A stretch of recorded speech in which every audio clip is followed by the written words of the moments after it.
Welcome back, everyone, to another exciting episode of Affiliate Profits Insights, your guide to online success.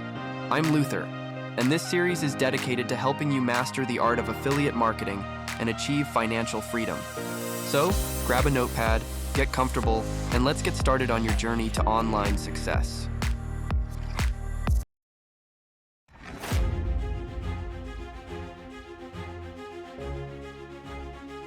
Today, we're exploring the top 6 lazy ways to make money online for beginners.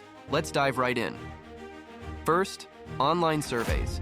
Websites like Swagbucks and Survey Junkie pay you for sharing your opinions. Second, cashback apps.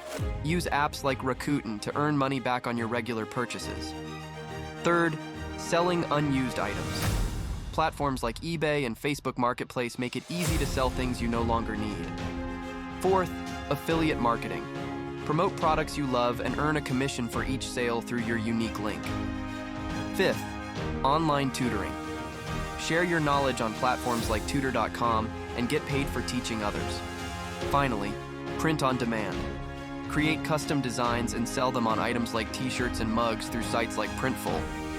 That's it for today's top 6 lazy ways to make money online. Check out the full article on our website for more details. In case English is not your native language, feel free to change our website language to your preference. Be sure to click and check out our top recommended method for achieving consistent daily earnings with zero investment. Watch the free video and get started today. If you found this helpful, like, subscribe, and hit the bell icon for more content. Thanks for watching.